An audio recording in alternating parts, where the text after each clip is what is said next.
ಒಂದು ತಟ್ಟೆ ತುಂಬ ಮಾಂಸವನ್ನು ತುಂಬಿಕೊಂಡು ರಾಯರ ದರ್ಶನಕ್ಕೆ ಅಂತ ಹೋಗ್ತಾನೆ. ಮೇಲ್ಗಡೆ ಬಟ್ಟೆ ಮುಚ್ಚಿಟ್ಬಿಟ್ಟು ನೀವು ಫಲವನ್ನು ಸ್ವೀಕಾರ ಮಾಡಬೇಕು ಅಂತ ಹೇಳ್ತಾನೆ. ವಾಸ್ತವಿಕವಾಗಿ ಅದು ರಾಯರದ್ದೇ ಜಾಗ. ಆ ಅಹೋಬಲ ಕ್ಷೇತ್ರಕ್ಕೆ ಹತ್ತಿರ ಆಗುತ್ತೆ ಮಂತ್ರಾಲಯ ಎಲ್ಲ. ಹಿರಣ್ಯಕಶಿಪುವಿನ ಆಡಳಿತದ ಜಾಗ. ಮಗುವನ್ನು ತೊಳೆದು ರಾಯರ ಹತ್ರ ತರ್ತಾಳೆ. ರಾಯರೇ ಪ್ರೋಕ್ಷಣೆ ಮಾಡಿ, ಮಾಂಸ ಹಣ್ಣಾಗಿದೆಯಂತೆ, ಮಗು ಅದಕ್ಕೆ ಜೀವ ಬರಲ್ವೇ? ಛತ್ರಪತಿ ಶಿವಾಜಿ ಅವರಿಗೂ ಕೂಡ ನಮ್ಮ ರಾಘವೇಂದ್ರ ಸ್ವಾಮಿಗಳು ಆಶೀರ್ವಾದ ಮಾಡಿದ್ರು ಅಂತ ಹೇಳ್ತಾರೆ. ಅದ್ರ ಬಗ್ಗೆ ರಾಯರ ಮುಂದೆ ನೀವು ಒಂದು ಪ್ರಾಣದೇವರ ಒಂದು ಪ್ರತೀಕವನ್ನು ನೋಡ್ತೀರಿ.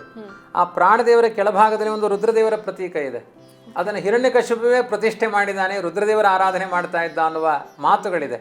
ವೃಂದಾವನವನ್ನು ನಿರ್ಮಾಣ ಮಾಡಬೇಕಾದ್ರೆ 1200 ಲಕ್ಷ್ಮೀನಾರಾಯಣ ಶಾಲಗ್ರಾಮಗಳನ್ನು ವೃಂದಾವನದಲ್ಲಿ ಹಾಕಿದ್ರು ಅಂತ ಇದೆ. ರಾಘವೇಂದ್ರ ಸ್ವಾಮಿಗಳು ಉಡುಪಿಗೆ ಭೇಟಿ ಕೊಟ್ಟಿದ್ರು. ಅವರೇ ಎರಕ ಹೊಯ್ದಂತ ಪುಟ್ಟು ಕೃಷ್ಣ, ಚಿನ್ನದ ಕೃಷ್ಣ ಈಗಲೂ ಅಲ್ಲಿದೆ ಅಂತ ಹೇಳ್ತಾರೆ.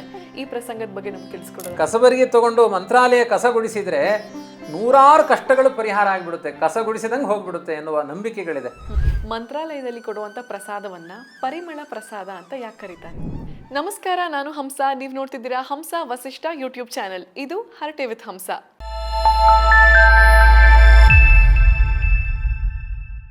ನಮ್ಮ ರಾಘವೇಂದ್ರ ಸ್ವಾಮಿಗಳು ಸಾಕಷ್ಟು ಪವಾಡಗಳನ್ನು ಮಾಡಿದ್ದಾರೆ. ಅದರಲ್ಲಿ ಕೆಲವನ್ನ ತಾವು ನಮಗೆ ತಿಳಿಸ್ಕೊಡೋದಾದ್ರೆ? ಅದೇ ಪ್ರಧಾನವಾಗಿ ರಾಯರು ಮಾಡಿದ ಒಂದು, ಇವತ್ತು ನಾವು ಸ್ಮರಣೆ ಮಾಡಿಕೊಳ್ಬೇಕಾದ ಒಂದು ಪವಾಡ ಅನ್ನೋಕ್ಕಿಂತ ಅವರ ಅನುಗ್ರಹ ಅಂತ ಹೇಳ್ತೀನಿ ನಾನು.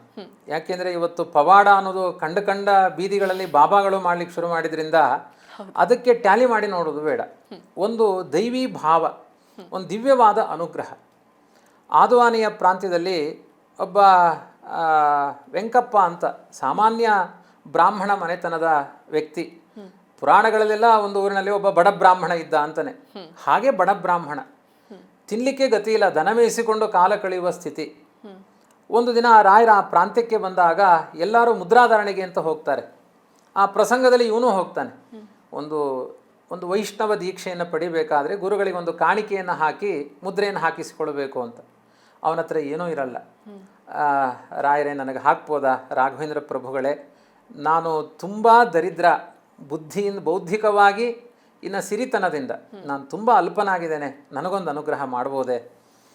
ಕಾಣಿಕೆ ಇಲ್ಲ ನನ್ನ ಹತ್ತಿರ. ರಾಯರು ಅವನಿಗೆ ಮುದ್ರಾಧಾರಣೆಗಳನ್ನು ಮಾಡಿ ಸಾವಿರಾರು ಜನರ ದಾರಿದ್ರ್ಯವನ್ನು ಪರಿಹಾರ ಮಾಡಿದವರು. ನನ್ನ ಅನುಗ್ರಹ ನಿನಗೆ ಯಾವಾಗಲೂ ಇರುತ್ತೆ, ಚೆನ್ನಾಗಿ ಹರಿನಾಮ ಸ್ಮರಣೆ ಮಾಡು, ನಿನ್ನ ಎಲ್ಲ ಕಷ್ಟಗಳನ್ನು ಭಗವಂತ ಪರಿಹಾರ ಮಾಡ್ತಾನೆ ಅಂತ ಒಂದು ಮಾತು, ದೊಡ್ಡವರ ಒಂದು ಮಾತು ಅವರ ಬದುಕಿಗೆ ಸಂಜೀವಿನಿ ಆಗಿ ಹೋಗುತ್ತೆ. ಕಾಲಾಂತರದಲ್ಲಿ ಈ ಕಥೆ ಎಲ್ಲಿ ತನಕ ಮುಂದುವರಿಯುತ್ತೆ ನೋಡಿ. ಆ ಪ್ರಾಂತ್ಯದಲ್ಲಿ ಆ ಭಾಗವನ್ನೆಲ್ಲ ಆಳುವ ಅವತ್ತಿನ ಕಾಲದ ಮುಸ್ಲಿಂ ದೊರೆಗಳು ಅವನ ಹೆಸರನ್ನು ಹೇಳ್ತಾರೆ. ನವಾಬ ಒಬ್ಬ ಸಿದ್ದಿ ಮಸೂದ್ ಖಾನ್ ಅಂತ. ಅವನು ಪ್ರಯಾಣ ಮಾಡಿಕೊಂಡು ಹೋಗ್ತಿರ್ತಾನೆ. ಈ ರಾಯರ ಅನುಗ್ರಹ ಪಡೆದ ವೆಂಕಣ್ಣ ಅವನ ದಾರಿಯಲ್ಲಿ ಹೋಗ್ತಿರ್ತಾನೆ. ಹೋಗಬೇಕಾದ್ರೆ ಅವನ ನಿಲ್ಲಿಸ್ತಾನೆ. ಅವನಿಗೆ ಆ ಸಮಯದಲ್ಲೇ ಒಂದು ಪತ್ರ ಬರುತ್ತೆ ದೂತರ ಮೂಲಕ. ಪತ್ರ ಓದಲಿಕ್ಕಲ್ಲಿ ಸುತ್ತಮುತ್ತ ಜನ ಯಾರೂ ಇಲ್ಲ, ಆ ಭಾಷೆ ಇವನಿಗೆ ಬರಲ್ಲ. ಆ ಪತ್ರ ಯಾವ ಭಾಷೆಯಲ್ಲಿ ಬರೆದಿದ್ದಾರೆ ಅಂದರೆ, ಆ ದೂತರು ಬರೆದುಕೊಂಡು ತಂದಿರುವ ಪತ್ರ, ಆ ಪ್ರಾಂತ್ಯಕ್ಕೆ ಸಂಬಂಧಪಟ್ಟ ಪತ್ರಗಳು ಅವನಿಗೆ ಓದಲಿಕ್ಕೆ ಬರ್ತಾ ಇಲ್ಲ, ಆ ಭಾಷೆ ಗೊತ್ತಾಗ್ತಾ ಇಲ್ಲ. ಸುತ್ತಮುತ್ತ ಇದ್ದವ್ರಿಗೆ ಯಾರಿಗೂ ಗೊತ್ತಾಗಲಿಲ್ಲ. ಆದರೆ ಇವನಿಗೆ ಆ ಭಾಷೆ ಗೊತ್ತಿದೆ ಅಂತ ಅವನಿಗೆ ಅನ್ನಿಸ್ತು, ಸಿದ್ದಿ ಮಸೂದ್ ಖಾನಿಗೆ. ವೆಂಕಣ್ಣನ ಹಿಡ್ಕೊಂಡು ನೀನು ಓದು ಅದನ್ನು ಅಂತ ಅವನು ಹೇಳಿದ. ನಂಗೆ ಓದಲಿಕ್ಕೆ ಬರಲ್ಲ, ಬರೀಲಿಕ್ಕೆ ಬರಲ್ಲ, ಅದಕ್ಕೆ ದನ ಮೇಯಿಸ್ತಾ ಇದ್ದೀನಿ, ನನಗೆ ಆನೆ ಮೇಲೆ ಕೂಡಿಸಿದ್ನಂತೆ. ಇದೇನೋ ಒಂದು ಒಳ್ಳೆಯ ಜಯದ ಸಂಕೇತವಾದ ಪತ್ರ ಇರಬೇಕು, ಅದರಲ್ಲಿ ಏನಿದೆ ನೋಡು ಅಂತ. ಆನೆ ಮೇಲೆ ಕೂರಿಸ್ಬಿಟ್ಟು ಓದು ಅಂತ. ಹಿಂದೆ ಅನುಗ್ರಹ ಮಾಡಬೇಕಾದ್ರೆ ರಾಯರು ಹೇಳಿದರು, ನಿನಗೇನು ಕಷ್ಟ ಆದರೂ ನನ್ನನ್ನು ನೆನಪು ಮಾಡ್ಕೋ ಅಂತ. ರಾಯರ ಪಾದವನ್ನು ಸ್ಮರಣೆ ಮಾಡ್ತಾನೆ, ನಿರರ್ಗಳವಾಗಿ ಓದ್ತಾನೆ. ಯಾವ ಶತ್ರುಗಳ ಅತಿಕ್ರಮಣ ಮಾಡಿದ್ರು, ಅವನಿಗೆ ರಾಜ್ಯ ಲಾಭ ಹೇಗಾಗಿದೆ ಅಂತ, ಯಾವುದು ಅವನ ಬದುಕಿನಲ್ಲಿ ತುಂಬ ದೊಡ್ಡ ಟಾರ್ಗೆಟ್ ಇತ್ತು ಅದರಲ್ಲಿ ಜಯ ಸಿಕ್ಬಿಟ್ಟಿದೆ ಅವನಿಗೆ. ಅವನಿಗೆ ಪುತ್ರೋತ್ಸವಕ್ಕಿಂತ ಅಧಿಕವಾದ ಆನಂದ ಆಗುತ್ತೆ. ಅವನು ಹೇಳ್ತಾನೆ, ನಿನ್ನ ಆನೆಯಿಂದ ಕೆಳಗೆ ಇಳಿಯುವ ಹಾಗೆ ಇಲ್ಲ ಇನ್ನು, ನೀನು ದಿವಾನ ವೆಂಕಣ್ಣ, ನನ್ನ ಆಸ್ಥಾನದ ದಿವಾನ ನೀನು. ಅವನಿಗೆ ರಾಜ್ಯ ಭೋಗ ಎಲ್ಲವೂ ವೈಭವದಿಂದ ಸಿಗುತ್ತೆ. ಆ ವೈಭವದ ಹಿನ್ನೆಲೆಯಲ್ಲಿ ಇವರು ರಾಘವೇಂದ್ರ ಸ್ವಾಮಿಗಳ ಸಂಚಾರಕ್ಕೆ ಹೋಗಿರ್ತಾರೆ. ಸಾಮಾನ್ಯ ಈ ತಮಿಳುನಾಡು ಪ್ರಾಂತ್ಯದಲ್ಲೇ ಸಂಚಾರ, ಅವರ ಜನ್ಮಭೂಮಿಯು ಅದು, ಕಾರ್ಯಕ್ಷೇತ್ರವು ಕೂಡ ಕುಂಭಕೋಣದ ಪ್ರಾಂತ್ಯ, ವಿದ್ವಾಂಸರು ಎಲ್ಲ ಅಲ್ಲೇ ಇರ್ತಾರೆ. ಎಲ್ಲ ಕಡೆ ಗೋದಾವರಿ ಗಂಗೆ ಎಲ್ಲ ಕಡೆ ಸಂಚಾರ ಮಾಡಿಕೊಂಡು ರಾಯರು ಬರುವ ನಿರೀಕ್ಷೆಯಲ್ಲಿ ಈ ದಿವಾನ ವೆಂಕಣ್ಣ ಕಾಯ್ತಿರ್ತಾನೆ. ಯಾವಾಗಲೂ ಅವನ ರಾಜನ ಮುಂದೆ ಸಿದ್ದಿ ಮಸೂದ್ ಖಾನ್ ಹತ್ರ ಹೋಗಿ ಹೇಳೋದು, ಎಲ್ಲ ನಮ್ಮ ರಾಯರ ಪವಾಡ, ಎಲ್ಲ ನಮ್ಮ ರಾಯರ ಮಹಿಮೆ, ಏನಾದರೂ ರಾಯರು ಅನ್ನೋದು. ಅದು ಯಾರು ಗುರುಗಳ ಹೆಸರು ಹೇಳ್ತೀಯೋ ಮಾರಾಯನೇನು ಅಂತ ಅವನು ಕೇಳೋದು. ಅವನು ಏನು ಹೇಳಿದ್ರು ಸತ್ಯ ಆಗ್ತಾ ಇತ್ತು. ಇದು ಸ್ವಾರಸ್ಯ ನೋಡಿ. ಅಂದರೆ ರಾಯರು ಹೇಳಿದ್ದು ಸತ್ಯ ಆಗುತ್ತೆ ಅಲ್ಲ, ರಾಯರ ಅನುಗ್ರಹ ಆದ ಮೇಲೆ ದಿವಾನ ವೆಂಕಣ್ಣ ಏನು ಹೇಳಿದ್ರು ಸಿದ್ದಿ ಮಸೂದ್ ಖಾನ್ಗೆ ಅದು ಸತ್ಯ ಆಗ್ತಾ ಇತ್ತು. ಆದ್ರಿಂದ ಅವನಿಗೆ ತುಂಬ ರೋಮಾಂಚನ ಆಗುತ್ತೆ. ಒಂದು ದಿನ ರಾಯರ ಆ ಪ್ರಾಂತ್ಯಕ್ಕೆ ಬರ್ತಿದ್ದಾರೆ ಅಂತ ಗೊತ್ತಾದಾಗ ಅವನು ತನ್ನ ಮನೆಗೆ ಕರೆಸಿ, ದಿವಾನ ವೆಂಕಣ್ಣ ಈಗ ಸಂಪತ್ತಿದೆ, ರಾಯರಿಗೆ ಅವತ್ತು ಕಾಣಿಕೆ ಹಾಕದೇನೆ ದೀಕ್ಷೆ ತಗೊಂಡು ಅವನು, ಹಾಗಾಗಿ ಇವ ಯಥೇಷ್ಟ ಸಂಪತ್ತಿದೆ, ರಾಯರನ್ನ ಕರೆಸಿ ವೈಭವ ಮಾಡಬೇಕು ಅಂತ ತುಂಬ ದೊಡ್ಡ ಸಂಕಲ್ಪ ಮಾಡಿ ರಾಜನಿಗೂ ಎಲ್ಲ ಹೇಳ್ತಾನೆ, ನಮ್ಮ ಮನೆಯಲ್ಲಿ ರಾಯರು ಬರ್ತಾ ಇದ್ದಾರೆ ಅಂತ. ಆ ಸಮಯದಲ್ಲಿ ರಾಜನಿಗೆ ಇವನೇನು ಇಷ್ಟು ಭಾವುಕನಾಗ್ತಾ ಇದ್ದಾನೆ ಅಂತ. ಈ ಇವತ್ತಿನ ಯುಗದಲ್ಲಿ ಯಾರೂ ಅಷ್ಟು ಬೇಗ ಭಾವುಕರಾಗಲ್ಲ, ಎಲ್ಲ ವಿಚಾರವಾದಿಗಳು. ಅವನು ವಿಚಾರ ಮಾಡ್ತಾನೆ, ಕೊನೆಗೆ ರಾಯರ ಸಂದರ್ಶನಕ್ಕೆ ನಾನು ಬರ್ತೀನಿ ಅಂತ ಒಪ್ಪಿಕೊಳ್ತಾನೆ, ಸಹೃದಯನಾಗಿರ್ತಾನೆ. ಆದರೂ ಒಂದು ಮನಸ್ಸಿನಲ್ಲಿ ಪರೀಕ್ಷೆ ಮಾಡುವ ಬುದ್ಧಿ. ಹಾಗಾಗಿ ಒಂದು ತಟ್ಟೆ ತುಂಬ ಮಾಂಸವನ್ನು ತುಂಬಿಕೊಂಡು ರಾಯರ ದರ್ಶನಕ್ಕೆ ಅಂತ ಹೋಗ್ತಾನೆ. ಮೇಲ್ಗಡೆ ಬಟ್ಟೆ ಮುಚ್ಚಿಟ್ಬಿಟ್ಟು ನೀವು ಫಲವನ್ನು ಸ್ವೀಕಾರ ಮಾಡಬೇಕು ಅಂತ ಹೇಳ್ತಾನೆ. ಅಂದರೆ ಮಾಂಸ ತಂದಿರ್ತಾನೆ. ಅವನ ದೃಷ್ಟಿಯಲ್ಲಿ ಏನು ಅಂದರೆ ಇದು ನಮ್ಮ ಸಂಪ್ರದಾಯ, ನಿಮಗೆ ಹಣ್ಣಿಡಬೇಕು, ನಮಗೆ ಮಾಂಸವೇ ಇಡಬೇಕು ಗುರುಗಳಿಗೆ ಅಂತ ಅವನ ಭಾವ. ಹಾಗಾಗಿ ಇಡ್ತಾನೆ. ರಾಯರು ದಿವ್ಯ ಜ್ಞಾನಿಗಳು, ಅವರಿಗೆ ಗೊತ್ತಾಗುತ್ತೆ. ಶಂಖೋದಕ ಪ್ರೋಕ್ಷಣೆ ಮಾಡ್ತಾರೆ, ನೀರನ್ನು ಪ್ರೋಕ್ಷಣೆ ಮಾಡ್ತಾರೆ.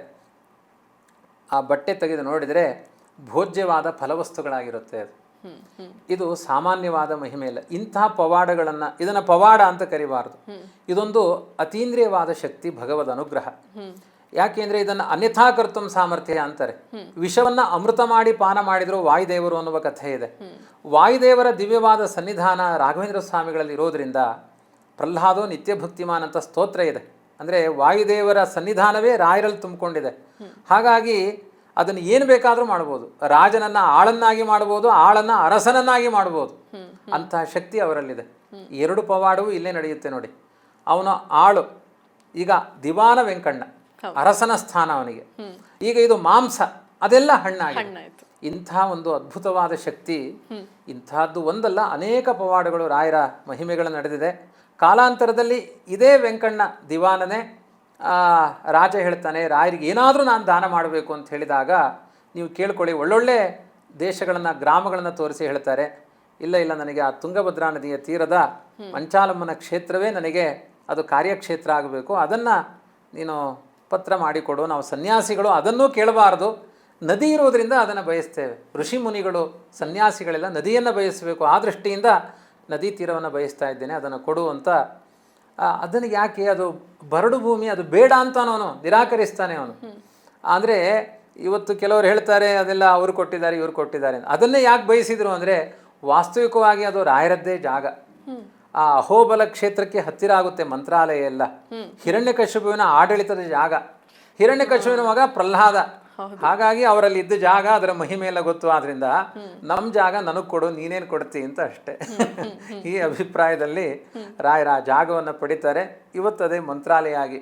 ಮುಂದಿನ ತನಕ ಕತೆ ಹೇಳಿದ್ದೀನಿ. ಇದೊಂದು ಈ ಏನು ದಿವಾನ ವೆಂಕಣ್ಣನ ಕತೆ ಹಿನ್ನೆಲೆಯಲ್ಲೇ ಹೆಣಕೊಂಡು ಹೋಗುತ್ತೆ ಈ ಕಥೆಗಳೆಲ್ಲ.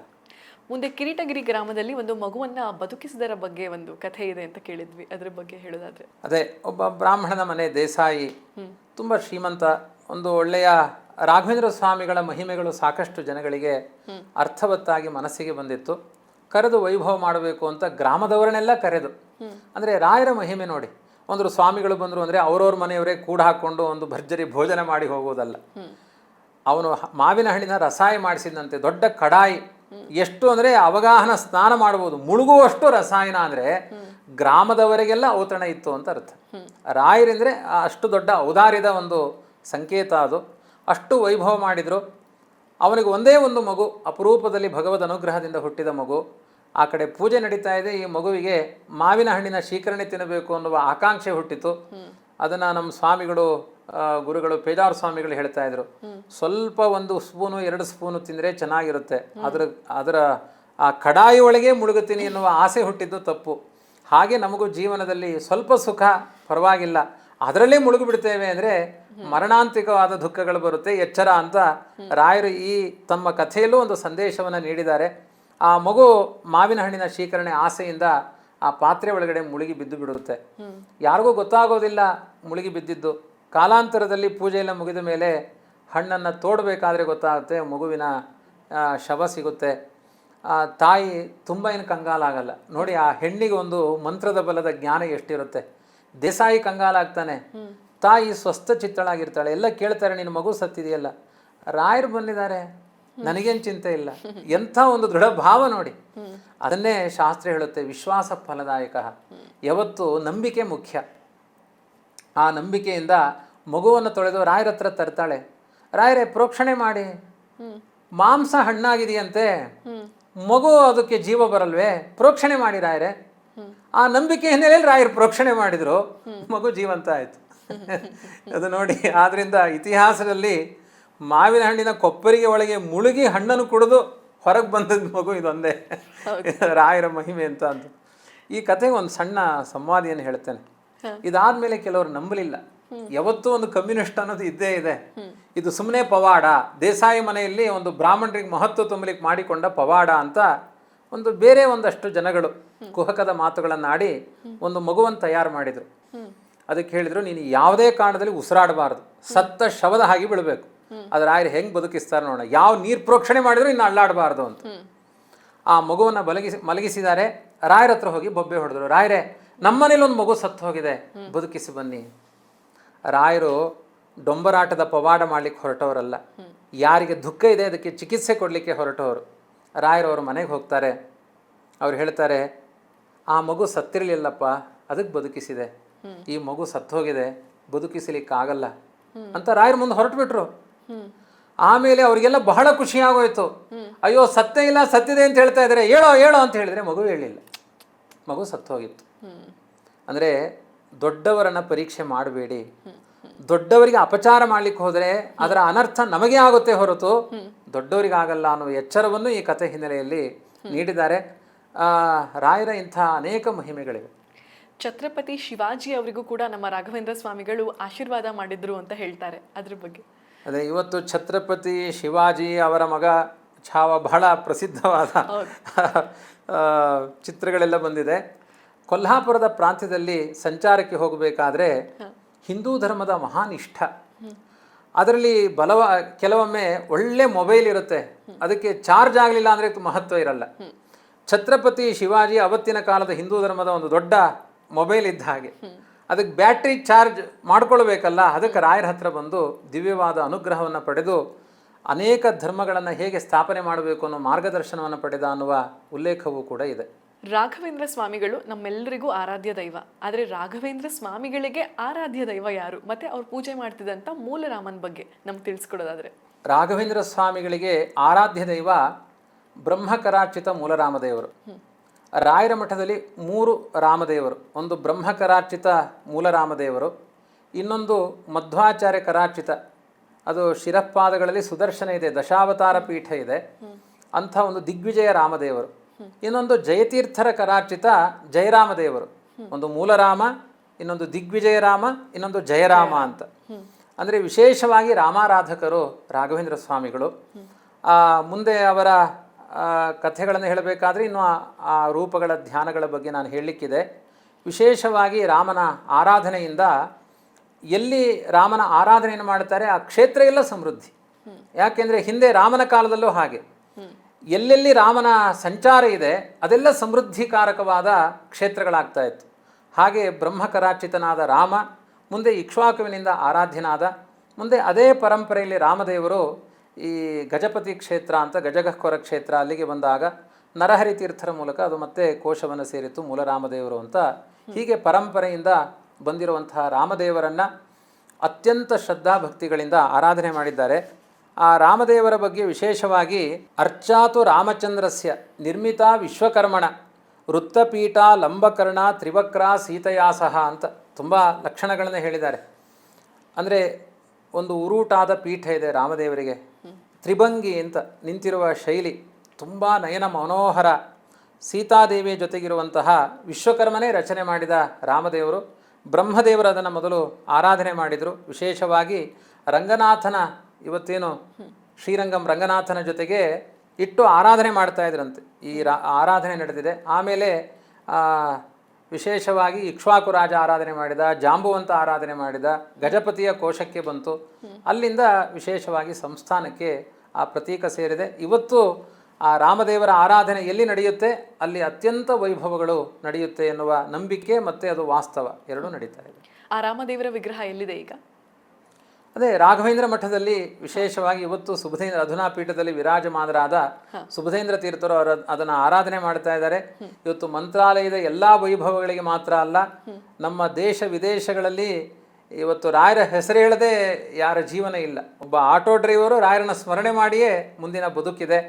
ಮತ್ತೆ ರಾಯರ ಮಠಗಳಿಲ್ಲದೆ ಇರುವ ಯಾವ ಊರುಗಳೂ ಇಲ್ಲ, ಇತರ ದೇಶಗಳಲ್ಲೂ ಇದೆ. ಹಾಗಾಗಿ ರಾಯರ ಹೃದಯದಲ್ಲಿ ರಾಮದೇವರಿದ್ದಾರೆ. ಆ ರಾಮದೇವರ ಅಸ್ತಿತ್ವದಿಂದನೇ ಸಮಾಜಕ್ಕೆಲ್ಲ ಕಲ್ಯಾಣ ಆಗ್ತಾ ಇದೆ. ಇವತ್ತು ಪೀಠದಲ್ಲಿ ವಿರಾಜಮಾನರಾಗಿದ್ದಾರೆ.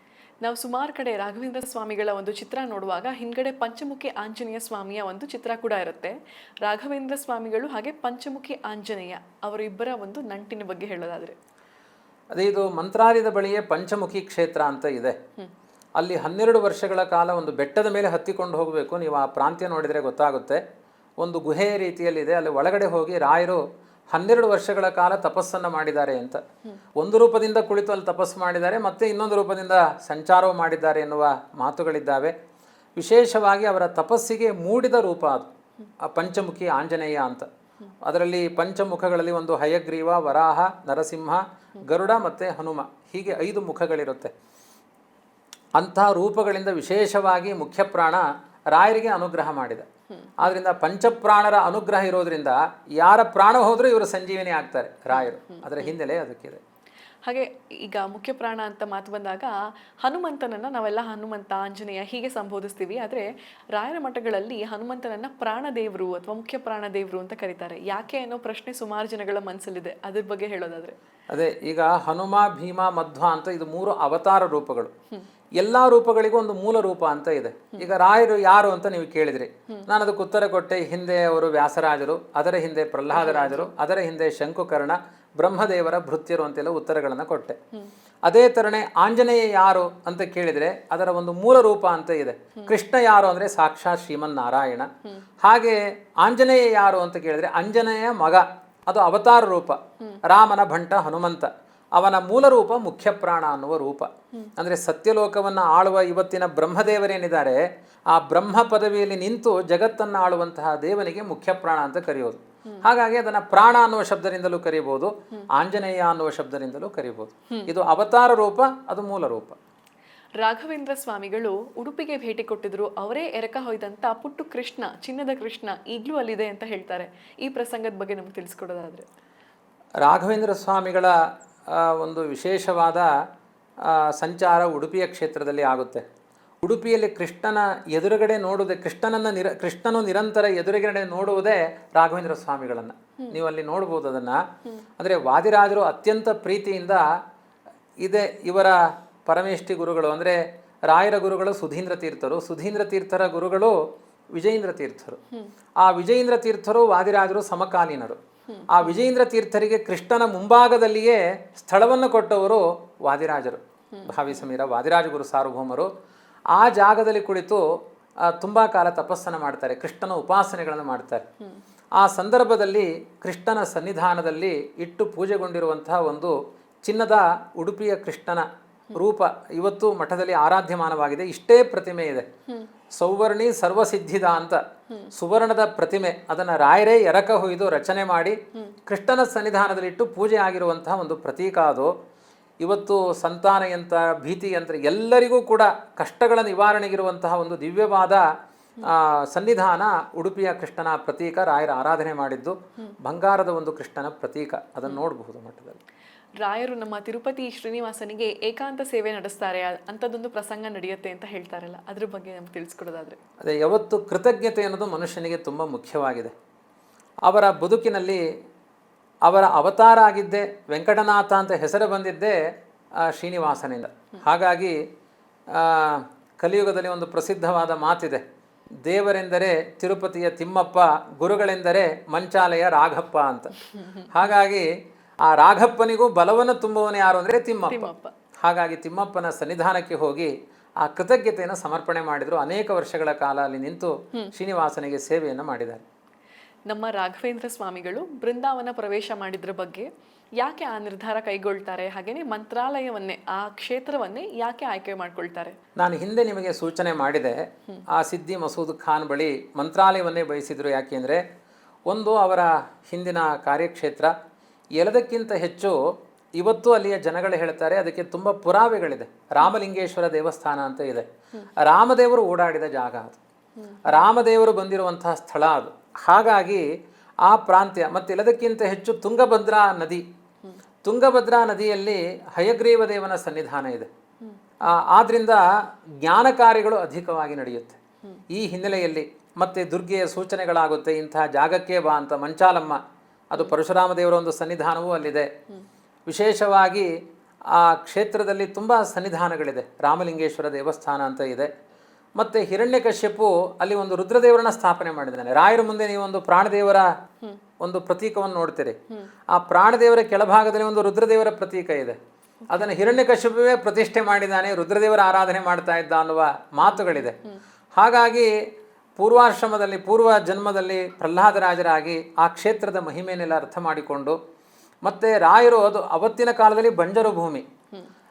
ರಾಯರು ಏನು ಮಾಡ್ಲಿಕ್ಕೆ ಹೊರಟಿದ್ದಾರೆ ಅಂದರೆ ಸಮೃದ್ಧವಾದ ಭೂಮಿಗಳನ್ನು ಸಮೃದ್ಧ ಮಾಡ್ಲಿಕ್ಕೆ ಹೊರಲಿಲ್ಲ. ಯಾವುದು ಬರಡಾಗಿದೆಯೋ ಅದನ್ನು ಸಮೃದ್ಧಿಗೆ ತರಲಿಕ್ಕೆ ಹೊರಟವರು, ಶೋಷಿತರನ್ನ ಮೇಲೆ ತರಬೇಕು, ಅದು ರಾಯರ ಗುರಿಯಾಗಿತ್ತು. ಹಾಗಾಗಿ ಇವತ್ತು ಮಂತ್ರಾಲಯ ಅದೊಂದು ಇಂದ್ರಪ್ರಸ್ಥ, ಅದು ಅವರ ಮಹಿಮೆಯಿಂದ. ಹಾಗಾಗಿ ಅದನ್ನೇ ಆಯ್ಕೆ ಮಾಡ್ತಾರೆ. ಬೃಂದಾವನ ಯಾಕೆ ಪ್ರವೇಶ ಮಾಡ್ತಾರೆ? ಮನುಷ್ಯ ಲೋಕದಲ್ಲಿ ಬಂದಾಗ ದೇವತೆಗಳು ಮನುಷ್ಯರಂತೆ ವ್ಯವಹಾರ ಮಾಡಬೇಕು, ಇಷ್ಟು ಕಾಲ ಅಂತ ಇದೆ. ಯಾವ ಉದ್ದೇಶದಿಂದ ರಾಯರ ಅವತಾರ ಮಾಡಿದರೋ ಅದನ್ನೆಲ್ಲ ಸಮರ್ಪಕವಾಗಿ ಸಾಧನೆ ಮಾಡಿ ತೋರಿಸಿದರು. ಹಾಗಾಗಿ ಒಂದು ಭಗವಂತನ ಸೂಚನೆ, ನಿನ್ನ ಅವತಾರ ಕಾರ್ಯ ಮುಕ್ತಾಯವಾಗಿದೆ ಅಂತ. ಹಾಗಾಗಿ ರಾಯರು ಒಂದು ವೃಂದಾವನವನ್ನು ಪ್ರವೇಶ ಮಾಡಬೇಕು ಅನ್ನುವ ಸಂಕಲ್ಪವನ್ನು ಮಾಡಿದರು.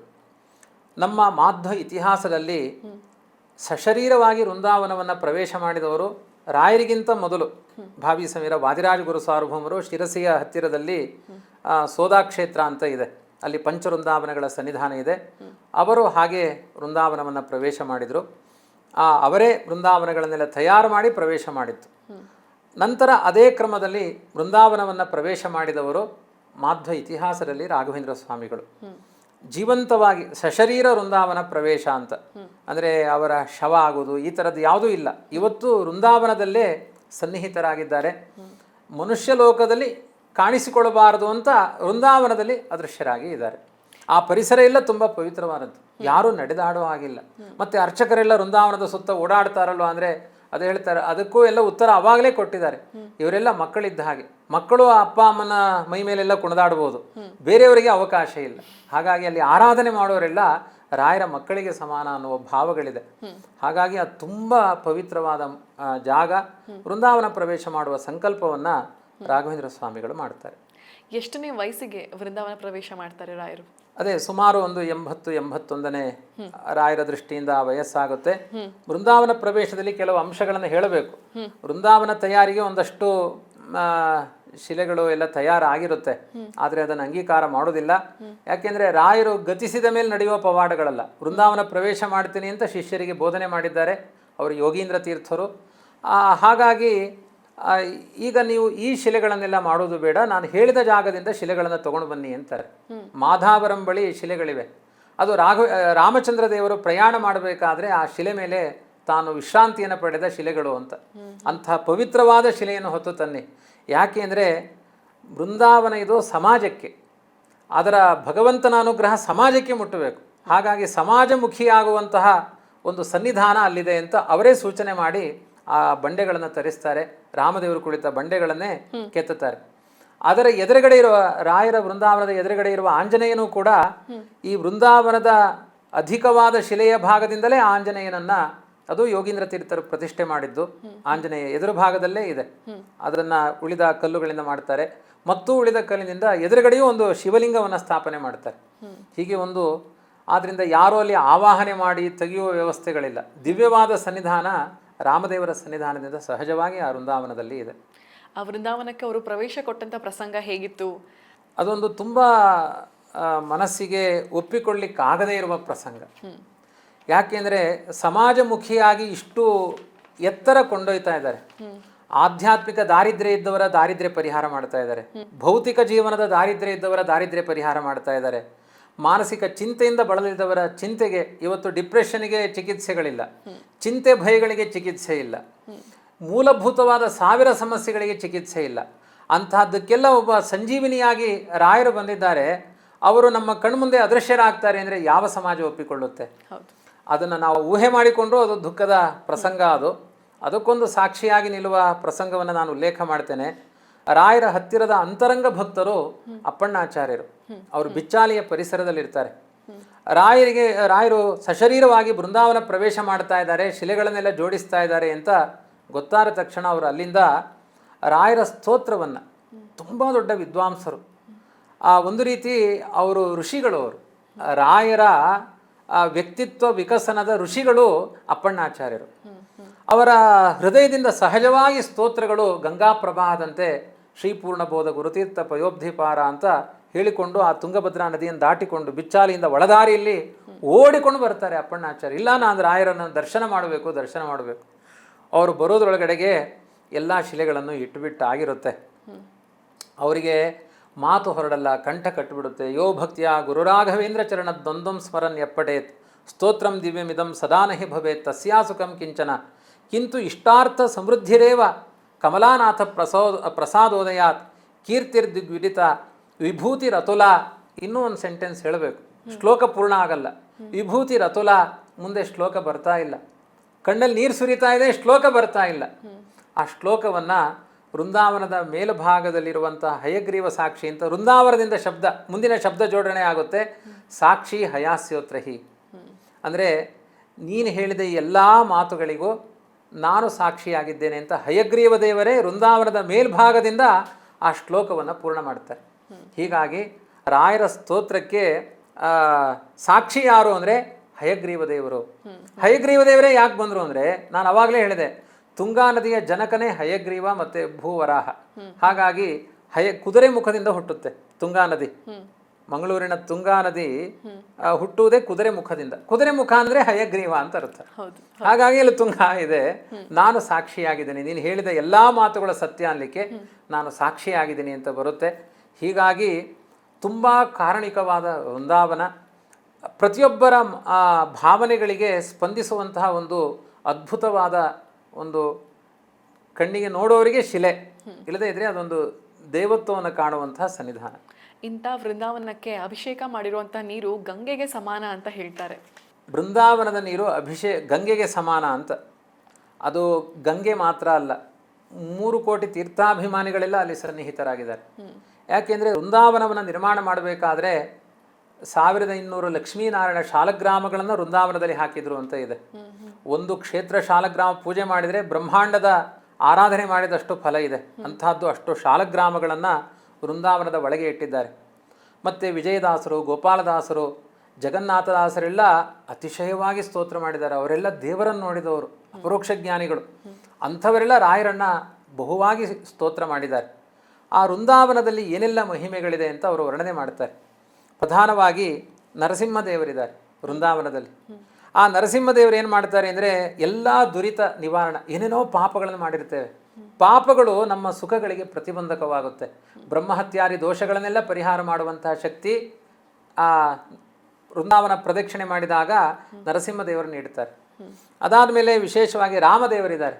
ಯಾರಿಗೆ ತಿನ್ಲಿಕ್ಕೆ ಗತಿ ಇಲ್ಲ, ಕೆಲಸ ಇಲ್ಲ, ಕಷ್ಟದಲ್ಲಿದ್ದಾರೆ, ಅವರೆಲ್ಲ ದುಃಖಗಳನ್ನು ರಾಮದೇವರು ಅವರು ಪರಿಹಾರ ಮಾಡ್ತಾರೆ ಪ್ರದಕ್ಷಿಣೆ ಮಾಡಿದಾಗ. ಆಮೇಲೆ ಕೃಷ್ಣದೇವರಿದ್ದಾರೆ. ಕೆಲವರಿಗೆ ಮಕ್ಕಳಾಗಿರಲ್ಲ, ಮದುವೆ ಆಗಿರಲ್ಲ, ಉಪನಯನ ಆಗಿರಲ್ಲ, ವಿವಾಹ ಮಾಡಲಿಕ್ಕೆ ಆಗಿರಲ್ಲ, ಕನ್ಯಾ ಕೂಡಿ ಬಂದಿರಲ್ಲ. ಮೊನ್ನೆ ಒಬ್ಬರು ನೀವು ಹೇಳಿದ ಮೇಲೆ ಒಬ್ಬರು ಹಾಗೆ ಒಂದು ಹುಡುಗಿಯನ್ನು ನೋಡಿದ್ದಾರೆ, ವಿವಾಹ ಆಗಲಿಲ್ಲ. ಅವಳು ಬೇಡ, ನೀನು ಬೇಡ ಅಂದ್ಬಿಟ್ಟು ಹೊರಟೋಗ್ಬಿಟ್ಟಿದ್ದಾಳೆ. ಆಮೇಲೆ ಅಲ್ಲಿಗೆ ರಾಯರಿಗೆ ಸೇವೆ ಮಾಡ್ಲಿಕ್ಕೆ ಹೋಗಿದ್ದಾರೆ. ಯಾಕೆಂದರೆ ಅವಳು ಸ್ವಭಾವ ಚೆನ್ನಾಗಿದೆ, ಯಾವುದೋ ಒಂದು ಸಣ್ಣ ಅಂಶದಿಂದ ಅವಳು ನಿರಾಕರಿಸ್ತಾ ಇದ್ದಾಳಲ್ಲ, ರಾಯರ ಸೇವೆ ಮಾಡ್ತೀನಿ, ಅವರು ಕೊಟ್ಟಿದ್ದು ಭಾಗ್ಯ ಅಂತ ಅವರಲ್ಲಿ ಹೋಗಿ ಪ್ರದಕ್ಷಿಣೆ ಮಾಡ್ತಾ ಇದ್ದಾರೆ. ಇವಳಿಗೆ ಸ್ವಪ್ನ ಆಗಿದೆ, ನೀನು ಯಾಕೆ ಬೇಡ ಅಂದಿ, ನಿನ್ನ ಜೀವನದ ಎಲ್ಲ ಶ್ರೇಯಸ್ಸನ್ನು ನಾನು ಅಲ್ಲಿ ಮಾಡ್ತೀನಿ, ನೀನು ಹೋಗು ಮದುವೆ ಆಗು ಅಂತ. ಅವರು ಫೋನ್ ಸ್ವಿಚ್ ಆಫ್ ಮಾಡಿ ಕೂತಿದ್ದಾರೆ. ಬರೋ ತನಕ ಕಾಯ್ದು ಅವ್ರ ನಂಬರಿಗೆ ಹುಡುಕಿ ಹೊಡೆದಾಡಿ, ನಿಮ್ಮನ್ನೇ ಮದುವೆ ಆಗೋದು ನಾನು ಅಂತ. ಆಗೋದೇ ಇಲ್ಲ ಅನ್ನೋರು ಆಗುತ್ತೆ ಅಂತ. ಇದನ್ನೇ ಅಗಮ್ಯ ಮಹಿಮಾಲೋಕೆ. ಇದು ಇಲ್ಲಿಗೆ ಬರೋಕ್ಕಿಂತ ಮೊದಲು ಕೇಳಿಸಿಕೊಂಡ ವಾರ್ತೆ ನಿಮ್ಮ ಮುಂದೆ ಹೇಳಿದೆ. ಈಗ ಅವರದ್ದು ಕಲ್ಯಾಣ ಆಯ್ತು. ಈಗ ಅಯ್ಯೋ ಮೊನ್ನೆ ಅವ್ರ ಕಲ್ಯಾಣವೂ ಆಯ್ತು. ಹೀಗೆ ರಾಯರು ಮಾತನಾಡ್ತಾರೆ ಅಂದ್ರೆ ಸ್ವಪ್ನದಲ್ಲಿ ಬಂದು ಆಪರೇಷನ್ಗಳನ್ನು ಮಾಡ್ತಾರೆ, ಅಲ್ಲಿ ಹೋಗಿ ಮಲಗಿರ್ತಾರೆ, ಬೆಳಿಗ್ಗೆ ಎದ್ದಾಗ ರೋಗ ಇರಲ್ಲ. ಒಬ್ರು ಕ್ಯಾನ್ಸರ್ ರೋಗಿ 3 ವರ್ಷದ ಹಿಂದಿನ ಕಥೆ, ನಾನಲ್ಲಿ ಪ್ರವಚನ ಮಾಡ್ಲಿಕ್ಕೆ ಹೋಗಿದ್ದೆ.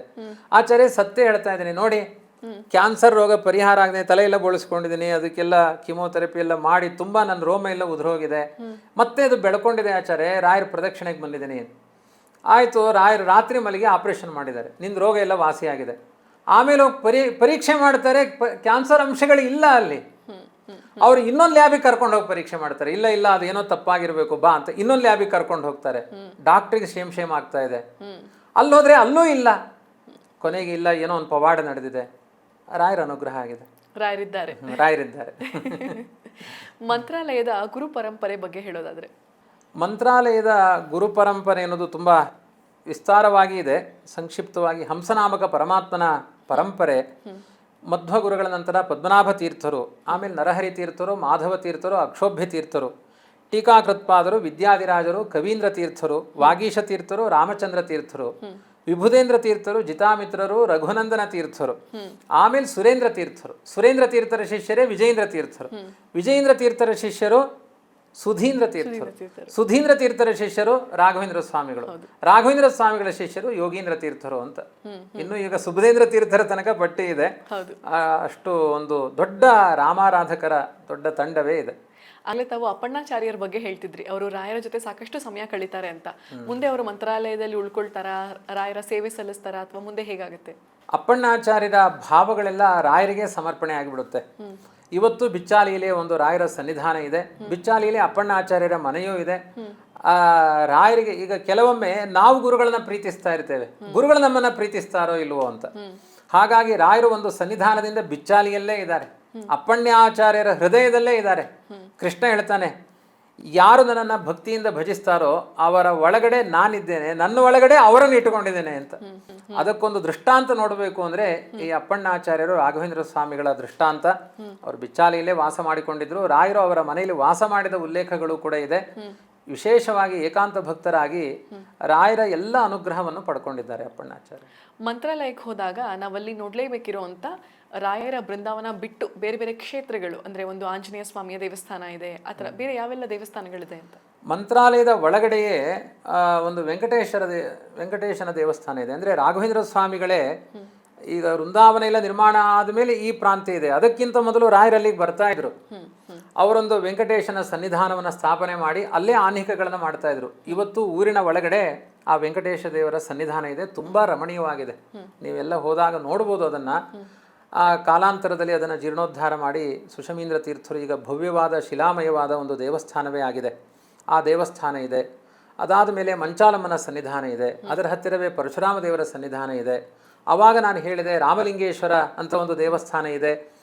ಎಲ್ಲ ವರ್ಗದವರು ಬಂದು ಅಲ್ಲಿ ನಡ್ಕೊಳ್ತಾರೆ. ರಾಮದೇವರಲ್ಲಿ ಸ್ಥಾಪನೆ ಮಾಡಿದ್ದು ಅನ್ನುವ ಭಾವದಿಂದ ಎಲ್ಲರೂ ನಡೆದುಕೊಳ್ತಾರೆ. ಇನ್ನು ಮಂತ್ರಾಲಯದ ಆಸುಪಾಸಿರುವ ಊರುಗಳೆಲ್ಲ ದಾಸರ ಬೀಡೋದು, ಸನ್ನಿಧಾನಗಳ ಸರಮಾಲೆಯೇ ಇದೆ ಅಲ್ಲಿ. ಅದರಿಂದ ಇಂಥ ಒಂದು ಭವ್ಯವಾದ ಸನ್ನಿಧಾನಗಳು. ಅಲ್ಲಿ ನಮ್ಮ ರಾಘವೇಂದ್ರ ಸ್ವಾಮಿಗಳನ್ನೇ ಪ್ರತಿಷ್ಠಾಪನೆ ಮಾಡಿರುವಂಥ ಬಾಲದಲ್ಲಿ 5 ಗಂಟೆಗಳಿರುವಂಥ ಒಂದು ವಿಶೇಷವಾಗಿರೋ ಹನುಮನ ಗುಡಿ ಇದೆ ಅಂತ ಹೇಳ್ತಾರೆ. ಬಾಲದಲ್ಲಿ 1 ಗಂಟೆ ಸಾಮಾನ್ಯ ನಾವು ನೋಡಿರ್ತೀವಿ, 5 ಗಂಟೆ ಯಾಕೆ ಅಂತ? ಅದೇ ರಾಘವೇಂದ್ರ ಸ್ವಾಮಿಗಳು ಸ್ಥಾಪನೆ ಮಾಡಿದ ಹನುಮಂತ ದೇವರು ಆ ಪ್ರಾಂತ್ಯದಲ್ಲಿ, ಅಂದರೆ ಮಂತ್ರಾಲಯದಲ್ಲಿಲ್ಲ, ಮಂತ್ರಾಲಯದ ಹತ್ತಿರ ಒಂದು ಸ್ವಲ್ಪ ದೂರದಲ್ಲಿ ಒಂದು ಪಾಂಡವ ಪ್ರತಿಷ್ಠಾಪಿತ ಹನುಮಂತ ದೇವರು ಅಂತ ಇದ್ದಾರೆ. ವಿಶೇಷವಾಗಿ ಆದ್ವಾನಿಗೆ ಹೋಗ್ಬೇಕಾದ್ರೆ ಸಿಗುತ್ತದು.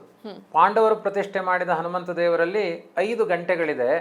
ಅದು ಒಬ್ಬೊಬ್ರು ಒಂದೊಂದು ಗಂಟೆಗಳನ್ನ ಕಟ್ಟಿದ್ರು. ಈಗ 5 ದೀಪ ಇಟ್ಟು 5 ಜನ ಹೋದಾಗ ಒಬ್ಬೊಬ್ರು ಒಂದೊಂದು ಹಚ್ಚಿ ಎನ್ನುವ ಹಾಗೆ. ಇನ್ನೊಂದು ಚಿತ್ರದುರ್ಗದಲ್ಲಿ ಒಂದು ಮುಖ್ಯ ಪ್ರಾಣದೇವರಿದ್ದಾರೆ, ಅದರಲ್ಲಿ ಒಂದು 5 ಗಂಟೆಗಳಿದೆ. ಅದು ಪಂಚಪ್ರಾಣರಿಗೆ ಪ್ರತೀಕವಾಗಿ 5 ಗಂಟೆಗಳು ಅಂತ ಇದೆ. ಇನ್ನು ಉಳಿದಂತೆ ನನಗೆ ತಿಳಿದ ಹಾಗೆ ರಾಯರು ಪ್ರತಿಷ್ಠೆ ಮಾಡಿದ 5 ಗಂಟೆಯ ಪ್ರಾಣದೇವರು ಪಾಂಡವ ಪ್ರತಿಷ್ಠಾಪಿತವಾದದ್ದಿದೆ. ಅಲ್ಲಿ ರಾಯರು ಹೋಗಿ ನಡ್ಕೊಂಡಿದ್ದಾರೆ ಅಂತ ಹೇಳ್ಬೋದು. ಮಂತ್ರಾಲಯದಲ್ಲಿ ಕೊಡುವಂಥ ಪ್ರಸಾದವನ್ನ ಪರಿಮಳ ಪ್ರಸಾದ ಅಂತ ಯಾಕೆ ಕರೀತಾರೆ? ನೋಡಿ, ಒಂದು ಸೋದೆ ವಾದಿರಾಜ ಮಠದಲ್ಲಿ ಹಯಗ್ರೀವ ಅಂತ ಹೆಸರಿದೆ ಒಂದು ಸ್ವೀಟಿಗೆ. ಇದೆಲ್ಲ ನಮ್ಮ ಹಿಂದೂ ಸಂಸ್ಕಾರಗಳು. ಜಹಂಗೀರು, ಆಮೇಲೆ ಜಿಲೇಬಿ, ಬಾದುಷಹ, ಈಗಾಗಲೇ ಏನೇನೋ ಇದ್ದ ಹೆಸರುಗಳನ್ನೆಲ್ಲ ಈ ಹಿಂದೂ ರಾಷ್ಟ್ರ ಇದು, ನಾವು ಅದನ್ನೆಲ್ಲ ಬದಲಾಯಿಸಿಕೊಂಡಿದ್ದೇವೆ. ಮತ್ತೆ ನೀವು ಯಾಕೆ ಬಾದುಷಹ ಹೇಳ್ತೀರಿ, ಮತ್ತೆ ಯಾಕೆ ಜಾಂಗೀರು ಜಿಲೇಬಿ ಅಂತೀರಿ? ಆ ಶಬ್ದಗಳನ್ನು ಬದಲಾಯಿಸಿಕೊಂಡು ಹೇಳಿ. ಒಂದು ರಾಯರ ಪ್ರಸಾದ, ಅದಕ್ಕೊಂದು ನಾಮಕರಣ ಮಾಡಬೇಕು. ರಾಯರ ಪ್ರಸನ್ನತೆಗೆ ತುಂಬ ಕಾರಣವಾದದ್ದು ಯಾವುದು ಅಂದರೆ ಅವರ ಗ್ರಂಥಾಧ್ಯಯನ, ಅದರಲ್ಲಿಯೂ ಪರಿಮಳ ಗ್ರಂಥ. ರಾಯರ ವೃಂದಾವನದಲ್ಲಿ ವೇದವ್ಯಾಸದೇವರ ಸನ್ನಿಧಾನ ಇದೆ, ಜ್ಞಾನದೇವತೆಯವರು. ಆದ್ದರಿಂದ ರಂಗ ನಿನ್ನೆಂಜಲ ಅಂಗೈಲಿ ಉಂಡು ರಾಜಾಂಗಣ ನುಡುಗುವ ಬಡವನಾನಲ್ಲದೆ ಅಂತ ದೇವರ ಮನೆಯ ಅಂಗಣದಲ್ಲಿ ಕಸಗುಡಿಸಿ. ಇವತ್ತು ಇನ್ನೂ ಒಂದು ನಿಮಗೆ ಸ್ವಾರಸ್ಯ ಹೇಳಬೇಕು, ಅತ್ಯಂತ ಶ್ರೀಮಂತರು, ಟೋಕನ್ ವ್ಯವಸ್ಥೆ ಇದೆ, 300 ಕಸಬರಿಕೆ ಇಟ್ಟಿರ್ತಾರೆ, ಒಂದೇ ಗಂಟೆ ಆ ಕಸಬರಿಗೆ ತಗೊಳ್ಳಿಕ್ಕೆ ಟೋಕನ್ ಇರುತ್ತೆ, ಕ್ಯೂ ನಿಂತಿರ್ತಾರೆ, ಕೆಲವರಿಗೆ ಕಸಬರಿಗೆ ಸಿಗಲ್ಲ, ರಾಯರ ಅಂಗಣ ಗುಡಿಸಬೇಕು ಅಂತ ಕಾಯ್ತಿರ್ತಾರೆ ಜನಗಳು. ಅದರಿಂದ ಅವರ ಜೀವನದ 100 ಕಷ್ಟಗಳು ಗುಡಿಸಿ ಹೋಗಿರುತ್ತೆ. ಅಲ್ಲಿ ಕಸಬರಿಗೆ ತಗೊಂಡು ಮಂತ್ರಾಲಯ ಕಸ ಗುಡಿಸಿದ್ರೆ 100 ಕಷ್ಟಗಳು ಪರಿಹಾರ ಆಗಿಬಿಡುತ್ತೆ, ಕಸ ಗುಡಿಸಿದಂಗೆ ಹೋಗ್ಬಿಡುತ್ತೆ ಎನ್ನುವ ನಂಬಿಕೆಗಳಿದೆ. ಹಾಗಾಗಿ ಆ ಅಂಗಣದಲ್ಲಿ ಬಂದು ಆ ಪ್ರಸಾದವನ್ನು ತಿಂದವರಿಗೆ ವಿಶೇಷ ಅನುಗ್ರಹ ಆಗಲಿ. ರಾಯರಿಗೆ ತುಂಬ ಇಷ್ಟವಾದ ಗ್ರಂಥ ಪರಿಮಳ ಗ್ರಂಥ, ಹಾಗಾಗಿ ಅದರ ನಾಮಕರಣವನ್ನು ಗುರುಗಳ ಸಂಯೋಜನೆ ಮಾಡಿದ್ದಾರೆ. ರಾಯರ ಪ್ರಸಾದ ಅಂದಾಗ ಮಂತ್ರಾಕ್ಷತೆ ಕೂಡ ಬಹಳ ಪ್ರಾಮುಖ್ಯತೆ ಪಡ್ಕೊಳ್ಳುತ್ತೆ. ಮಂತ್ರಾಕ್ಷತೆ ಬಗ್ಗೆ ಅಥವಾ ಯಾಕೆ ಮಂತ್ರಾಕ್ಷತೆ ಅಂತ ಹೇಳೋದಾದ್ರೆ, ಮಂತ್ರಾಕ್ಷತೆ ಎನ್ನುವುದು ರಾಮದೇವರ ಪಾದ ರಾಯರ ಸನ್ನಿಧಾನದಲ್ಲಿಟ್ಟು ವೃಂದಾವನಗಳಿಗೆ ಹಾಕಿ ಮಂತ್ರಗಳನ್ನು ಹೇಳಿ ತೆಗೆದುಕೊಳ್ತಾರೆ. ಇಲ್ಲೇನಿದ್ರೆ ಬರೀ ಅದು ಅಕ್ಷತೆ ಕಾಳು, ಮಂತ್ರಪೂರ್ವಕವಾಗಿ ಬರುವ ಅಕ್ಷತೆ ಮಂತ್ರಾಕ್ಷತೆ ಅಂತ ಕರೆಸಿಕೊಳ್ಳುತ್ತೆ. ಇದು ಈಗ ನಾನು ಆವಾಗಲೇ ಹೇಳಿದೆ, ಹಂಸನಾಮಕ ಪರಮಾತ್ಮನ ಪರಂಪರೆ ಇದು ರಾಘವೇಂದ್ರ ಮಠ ಅಂತ. ಶ್ರೀಮದ್ ಆನಂದ ತೀರ್ಥ ಭಗವತ್ಪಾದಾಚಾರ್ಯರು ಎಲ್ಲ ಮಾಧ್ವ ಮಠಗಳಿಗೂ ಮೂಲ ಗುರುಗಳವರು. ಅವರು ಏನು ತಮ್ಮ ಪರಂಪರೆಯ ಶಿಷ್ಯರಿಗೆ ಮಂತ್ರಾಕ್ಷತೆಯನ್ನು ಕೊಟ್ಟಿದ್ದಾರೆ, ಅದರ ಬುಟ್ಟಿಯ ಮಂತ್ರಾಕ್ಷತೆಯ ಸ್ಪರ್ಶ ಹಾಗೇ ಪರಂಪರೆಯಿಂದ ಬಂದಿದೆ. ಆ ಬುಟ್ಟಿಯನ್ನು ಯಾವತ್ತೂ ಬರಿದು ಮಾಡೋದಿಲ್ಲ. ಹಾಗಾಗಿ ಎಲ್ಲ ಜ್ಞಾನಿಗಳ ಎಲ್ಲ ಭಗವತ್ ಸನ್ನಿಧಾನವನ್ನು ಹೊತ್ತುಕೊಂಡ ಬುಟ್ಟಿ ಆ ಮಂತ್ರಾಕ್ಷತೆಯ ಬುಟ್ಟಿ. ಅದರಿಂದ ಏನು ಕೊಟ್ಟರು ಅದು ಅಕ್ಕಿಯೇ ಒಂದು ಪರಮ ಮಂಗಳ. ನಮ್ಮ ಉದರದಲ್ಲಿ, ನಮ್ಮ ತಲೆಯಲ್ಲಿ ಎಲ್ಲ ಕಡೆಗೂ ನಮ್ಮ ಮಂಗಳವನ್ನು ಮಾಡುವುದು ಒಂದು ಅಕ್ಕಿ. ಅದನ್ನು ಮಂತ್ರಪೂತವಾಗಿ, ಅದರಲ್ಲಿಯೂ ರಾಯರ ಮಠದ ಮಂತ್ರಾಕ್ಷತೆಗಳಲ್ಲಿ ಅರಿಶಿನ ಮತ್ತು ಸುಣ್ಣವನ್ನು ಮೇಲನ ಮಾಡ್ತಾರೆ. ಅದನ್ನು ಮಾಡುವ ಪದ್ಧತಿಯೇ ಬೇರೆ ಇದೆ. ಹಾಗೆ ಮಾಡಿ ಅದನ್ನು ಮಂತ್ರಪೂರ್ವಕವಾಗಿ ರಾಯರಿಗೆಲ್ಲ ಸಮರ್ಪಣೆ ಮಾಡಿ ಭಕ್ತರಿಗೆ ಕೊಟ್ಟರೆ, ಅವರ ತಲೆ ಮೇಲೆ ಹಾಕ್ಕೊಂಡ್ರೆ ಅವರ ದೇಹದ ಎಲ್ಲ ದೋಷಗಳು, ಅವರ ಪ್ರಾರಬ್ಧಗಳು ಪರಿಹಾರ ಆಗುತ್ತೆ ಎನ್ನುವ ನಂಬಿಕೆ ಮತ್ತು ಅದರ ಚಾಲನೆ ನಡೀತಾ ಇದೆ. ಅದು ವಾಸ್ತವಿಕವಾಗಿ ರಾಯರ ಆರಾಧನೆ ಒಂದು ಹಬ್ಬ ಅಂತಾನೆ ಹೇಳ್ಬೋದು ಎಲ್ರಿಗೂ.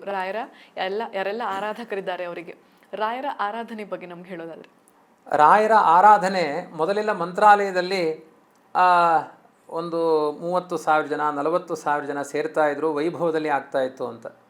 ಈಗ ಆರಾಧನೆ ಯಾವಾಗ ಹೋದರೂ ಆರಾಧನೆಯ ದೃಶ್ಯವೇ ಕಾಣಿಸುತ್ತೆ. ಅಂದರೆ ಗುರುವಾರದಿಂದ ಆರಂಭ ಮಾಡಿ ಭಾನುವಾರದ ತನಕ 30-40 ಸಾವಿರ ಜನಗಳಿಗೆ. ಇವತ್ತೇನು ಪೀಠದಲ್ಲಿದ್ದಾರೆ ಸುಬುಧೇಂದ್ರ ತೀರ್ಥ ಶ್ರೀಪಾದರು, ತುಂಬ ದೊಡ್ಡ ಪವಾಡ ಅವರ ಮೂಲಕ ರಾಯರು ನಡೆಸ್ತಾ ಇದ್ದಾರೆ. ಕೋಟಿ ಸಹಸ್ರಾರು ಕೋಟಿಗಳ ಯೋಜನೆ ಹಾಕ್ಕೊಂಡಿದ್ದಾರೆ. ಅನೇಕ ಗ್ರಾಮಗಳಿಗೆ ನೀರನ್ನು ಉಣಿಸುವಂತಹ ಒಂದು ದೊಡ್ಡ ಜಲಾಶಯವನ್ನು ನಿರ್ಮಾಣ ಮಾಡಿದ್ದಾರೆ. ಕೆಲವೊಮ್ಮೆ ತುಂಗಾದಲ್ಲಿ ನೀರಿರೋದಿಲ್ಲ, ಅನೇಕ ಗ್ರಾಮಗಳಿಗೆ ನೀರು ಸಿಗಬೇಕು. ಅಂಥ ಒಂದು ರಾಯರ ಕಾರುಣ್ಯದ ವಿಸ್ತಾರ ಇವತ್ತು ಮಂತ್ರಾಲಯದಲ್ಲಿ ನಡೀತಾ ಇದೆ. ಮತ್ತೆ ಒಂದು ಕಾರಿಡಾರ್ ಮಾಡಿದ್ದಾರೆ. ಸಾಕಷ್ಟು ಬಂದು ಇಳ್ಕೊಳ್ಳಿಕ್ಕೆ 3,000ಕ್ಕೂ ಅಧಿಕವಾದ ರೂಮುಗಳನ್ನು ವ್ಯವಸ್ಥೆ ಮಾಡಿದರೂ ಕೂಡ ಜನಗಳು ಬಂದು ಆ ಕಾರಿಡಾರಲ್ಲಿ ಮಲ್ಕೊಳ್ತಾರೆ. ನಾವು ರಾಯರ ಅಂಗಣದಲ್ಲಿ ಮಲ್ಕೊಳ್ಬೇಕು ಅಂತ. ಪ್ರತಿದಿನವೂ ಉತ್ಸವವೇ, ಪ್ರತಿದಿನವೂ ಆರಾಧನೆಯೇ. ಅದರಲ್ಲಿಯೂ ವಿಶೇಷವಾಗಿ ರಾಯರ ಆರಾಧನೆಯ ಪ್ರಸಂಗದಲ್ಲಿ ಲಕ್ಷ ಜನ ಬರ್ತಾರೆ. ಅದನ್ನು ಮೇಲಿಂದ ಪುಷ್ಪವೃಷ್ಟಿಯನ್ನು ಹೆಲಿಕಾಪ್ಟರ್ ಮೂಲಕ ಪುಷ್ಪವೃಷ್ಟಿಗಳನ್ನು ಮಾಡ್ತಾರೆ. ಇಷ್ಟು ಲಕ್ಷ ಜನ ಬಂದರೂ ಅವರಿಗೆ ಸಕಾಲದಲ್ಲಿ ಪ್ರಸಾದದ ವ್ಯವಸ್ಥೆ, ಸಮೃದ್ಧವಾದ ಭೋಜನ. ಇದೊಂದು ರಾಮದೇವರ ತ್ರೇತಾಯುಗದ ವೈಭವ ನೋಡಬೇಕು ಅಂದರೆ ಆ ಮಂತ್ರಾಲಯಕ್ಕೆ ಹೋಗಬೇಕು. ಅಂಥ ಒಂದು ಅದ್ಭುತವಾದ ಹಬ್ಬ ಕೇವಲ ಮಂತ್ರಾಲಯದಲ್ಲಿ ಹೀಗೆ ನಡೆಯುವುದಲ್ಲ, ಗ್ರಾಮಗಳಲ್ಲಿ, ಊರುಗಳಲ್ಲಿ, ವಿದೇಶ ದೇಶಗಳಲ್ಲಿಯೂ ಕೂಡ ರಾಯರ ಒಂದು ಹಬ್ಬದ ಉತ್ಸವ ಈ ರೀತಿ ನಡೆಯುತ್ತೆ. ಈಗ ರಾಯರ ಆರಾಧನೆ ಅಂದ್ರೆ ರಾಯರು ಹುಟ್ಟಿದ ದಿನಾನ ಅಥವಾ ಬೃಂದಾವನ ಪ್ರವೇಶ ಮಾಡಿದ ದಿನಾನ? ರಾಯರು ಹುಟ್ಟಿದ ದಿವಸವನ್ನು ಜಯಂತಿ ಅಂತ ಕರೀತಾರೆ. ನಾನು ಆವಾಗಲೇ ಹೇಳಿದೆ ಯಾವ ಸಂವತ್ಸರದಲ್ಲಿ ಅವರಿಗೆ ಆಶ್ರಮ ಆಯಿತು ಅಂತ. ಅದನ್ನು ಜಯಂತಿ, ಪಟ್ಟಾಭಿಷೇಕ ಮಹೋತ್ಸವ ಅಂತ ಮಾಡ್ತಾರೆ. ಎಲ್ಲರ ಆರಾಧನೆ ಎನ್ನುವುದೇನಿದೆ, ಅವರು ವೃಂದಾವನ ಪ್ರವೇಶ ಮಾಡಿದ ದಿವಸವೇ ಶ್ರಾವಣ ಬಹುಳ ದ್ವಿತೀಯ ರಾಯರು ವೃಂದಾವನ ಪ್ರವೇಶ ಮಾಡಿದ ದಿವಸ, ಅವತ್ತೇ ಆರಾಧನೆ ಅಂತ ಕರೆಯೋದು. ಈ ಬೃಂದಾವನಕ್ಕೆ ಒಂದು ಪ್ರದಕ್ಷಿಣೆ ಹಾಕೋದರ ಫಲಗಳು, ಅದರಿಂದ ನಾವು ಹೇಗೆ ರಾಯರ ಕೃಪೆಗೆ ಪಾತ್ರರಾಗಬಹುದು ಅಂತ? ಈಗ ಒಂದು ವೃಂದಾವನ ಅಂದರೆ ಎಲ್ಲ ವಿಧವಾದ ಸನ್ನಿಧಾನವನ್ನು ಅಲ್ಲಿ ಆವಾಹನೆ ಮಾಡಿರ್ತಾರೆ. ಸಮಸ್ತ ವನಾಭಿಮಾನಿಗಳು, ತೀರ್ಥಾಭಿಮಾನಿಗಳು, ದೇವತಾಭಿಮಾನಿಗಳ ಸನ್ನಿಧಾನ ಎಲ್ಲ ಭಗವದ್ ರೂಪಗಳ ಸನ್ನಿಧಾನ. ನಾನು ಆವಾಗಲೇ ಹೇಳಿದೆ, ಇಷ್ಟು ಶಾಲಗ್ರಾಮಗಳಿದೆ, ಎಲ್ಲ ಕೇಂದ್ರೀಕೃತವಾದ ಒಂದು ಸನ್ನಿಧಾನ ಅದು. ಅದನ್ನು ಪ್ರದಕ್ಷಿಣೆ ಮಾಡ್ತಾ ಇದ್ದರೆ ಅದರ ಪ್ರಭಾವಲಯಗಳು, ಈಗ ಒಂದು ಟವರ್ ಇದ್ದರೆ ಅದರ ನೆಟ್ವರ್ಕ್ ಸುತ್ತ ಹೇಗಿರುತ್ತೆ, ಹಾಗೆ ಇದೊಂದು ಪ್ರಧಾನವಾದ ಧರ್ಮದ ಒಂದು ಕೇಂದ್ರ ಸ್ಥಾನ. ಅದಕ್ಕೆ ಸುತ್ತ ಪ್ರದಕ್ಷಿಣೆ ಮಾಡಿದರೆ ಅದರ ಎಲ್ಲ ವಿಧವಾದ ಪಾಸಿಟಿವ್ ಎನರ್ಜಿ ನಮ್ಮ ದೇಹಕ್ಕೆ ಬರುತ್ತೆ. ಅದಕ್ಕೆ ಕೆಲವೊಮ್ಮೆ 10 ಪ್ರದಕ್ಷಿಣೆ ಮಾಡಿ, 24 ಪ್ರದಕ್ಷಿಣೆ ಮಾಡಿ, ನಿಮ್ಗೆ ಆಗಲಿಲ್ಲ ಅಂದರೆ 3 ಪ್ರದಕ್ಷಿಣೆ ಮಾಡಿ, ಈ ಥರ ಎಲ್ಲ ಹೇಳ್ತಾರೆ. ಹೆಚ್ಚು ಕಾಲ ಅಲ್ಲಿ ಇರಿ ಅನ್ನೋದ್ರಲ್ಲಿ ತಾತ್ಪರ್ಯ.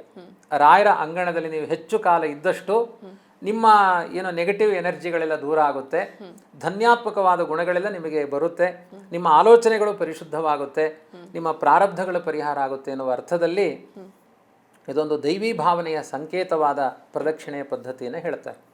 ನಿಮ್ಮ ಪರ್ಸ್ನಲ್ ಎಕ್ಸ್ಪೀರಿಯನ್ಸ್ ರಾಯರ ಒಂದು ಧ್ಯಾನ ಮಾಡುವಾಗ ಅಥವಾ ರಾಯರೊಟ್ಟಿಗೆ ತಮ್ಮ ಅನುಭವ, ರಾಯರಿದ್ದಾರೆ ಅಂತ ನಮ್ಮ ಬದುಕಿನ ಉದ್ದಕ್ಕೂ ಇದೆ. ಅದನ್ನು ಹೇಳ್ತಾರಲ್ಲ ಇಂಗ್ಲೀಷಲ್ಲಿ ಪ್ರೆಸೆಂಟ್ ಕಂಟಿನ್ಯೂಯಸ್ ಟೆನ್ಸ್ ಅಂತ. ಅದು ಹಿಂದೆ ಆಗಿದೆ ಅಥವಾ ಮುಂದೆ ನಡೆಯುತ್ತೆ, ಇವತ್ತಾಗಿತ್ತು ಅಲ್ಲ, ಪ್ರತಿ ಕ್ಷಣವೂ ನಮ್ಮ ಹೃದಯದಲ್ಲಿ ರಾಯರು ನಮ್ಮ ಬದುಕನ್ನು ನಡೆಸ್ತಾ ಇದ್ದಾರೆ.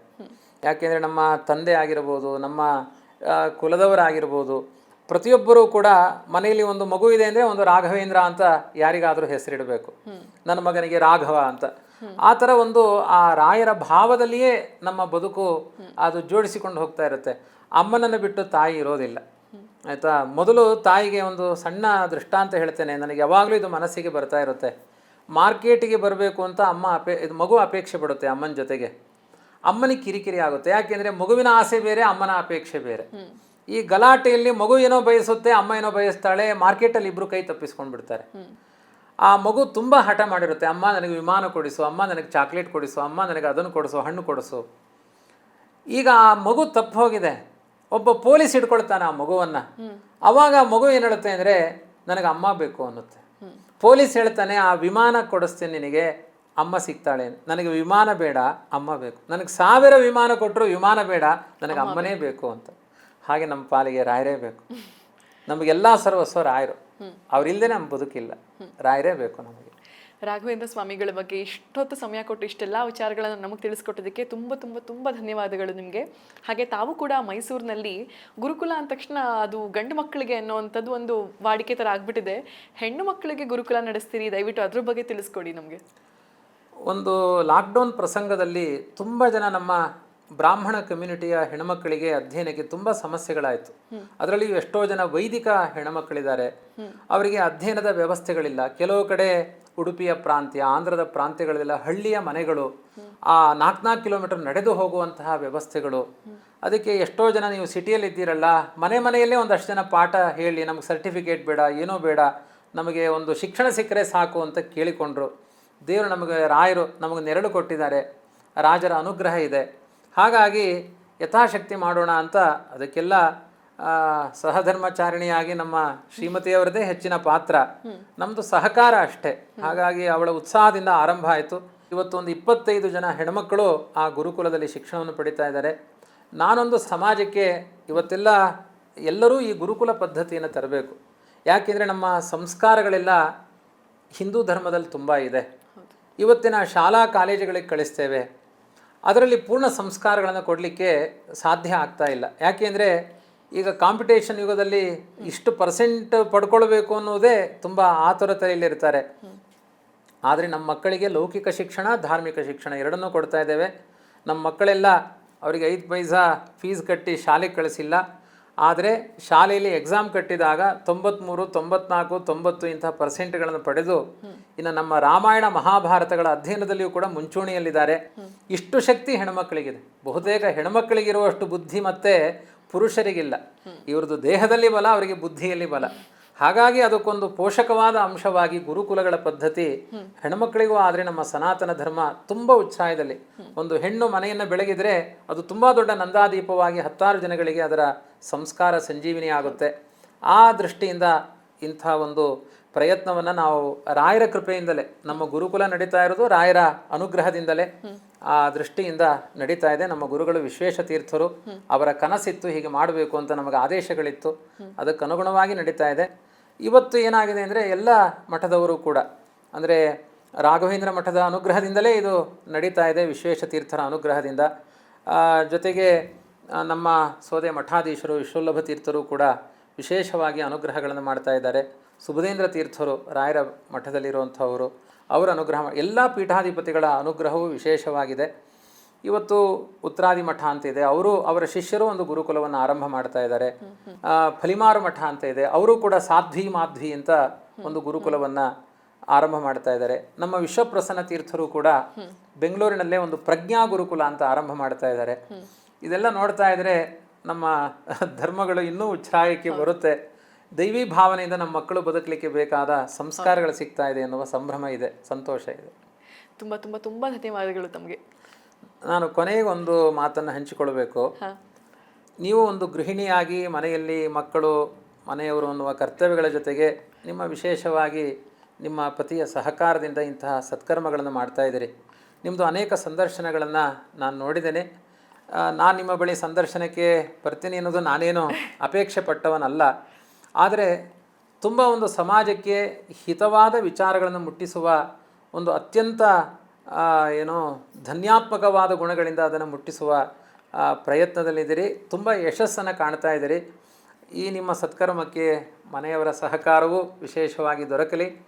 ದೇವರು ನಿಮಗೆ ವಿಶೇಷವಾಗಿ ಗುರುರಾಯರ ಕೃಪೆ ನಿಮ್ಮ ಮೇಲೆ ಸದಾ ಯಾವಾಗಲೂ ಇರಲಿ ಅಂತ ನಾನು ಪ್ರಾರ್ಥನೆ ಮಾಡ್ತೇನೆ. ಈ ವಿಶೇಷ ಅವಕಾಶ ನಮಗೆ ಕೊಟ್ಟಿದ್ದಕ್ಕೆ, ನಮ್ಮ ಸ್ಟುಡಿಯೋ ತನಕ ಬಂದಿದ್ದಕ್ಕೆ ತಮಗೆ ತುಂಬ ಧನ್ಯವಾದಗಳು. ಧನ್ಯವಾದ ಗುರುಗಳೇ. ನಮ್ಮ ಟೈಟಲ್ ಸ್ಪಾನ್ಸರ್ ಉಲ್ಲಾಸ್ ಅಗರಬತ್ತಿ ಅವ್ರ ಕಡೆಯಿಂದ ತಮಗೊಂದು ಸಣ್ಣ ಕಾಣಿಕೆ, ರಾಯರ ಪೂಜೆಗೆ ದಯವಿಟ್ಟು ಬಳಸಬೇಕಾಗಿ ವಿನಂತಿ. ಸುದರ್ಶನ್ ಸಿಲ್ಕ್ಸ್ ಅವ್ರ ಕಡೆಯಿಂದ ತಮಗೊಂದು ಕಾಣಿಕೆ. ಧನ್ಯವಾದ. ಇವತ್ತಿನ ನಮ್ಮ ಕಾರ್ಯಕ್ರಮ ನಿಮ್ಗೆ ಇಷ್ಟ ಆಯ್ತಾ? ಮುಂದೆ ಯಾರ ಸಂದರ್ಶನವನ್ನ ನಾನು ಮಾಡಬೇಕು, ಯಾವ ವಿಚಾರವಾಗಿ ನಾವು ಮಾತುಕತೆಯನ್ನ ಮಾಡಬೇಕಂತ ಕಾಮೆಂಟ್ಸ್ ಅಲ್ಲಿ ನನಗೆ ತಿಳಿಸಿ. ಹಂಸ ವಸಿಷ್ಠ ಯೂಟ್ಯೂಬ್ ಚಾನೆಲ್ಗೆ ಸಬ್ಸ್ಕ್ರೈಬ್ ಮಾಡ್ಕೊಳ್ಳಿ. ನಮಸ್ಕಾರ.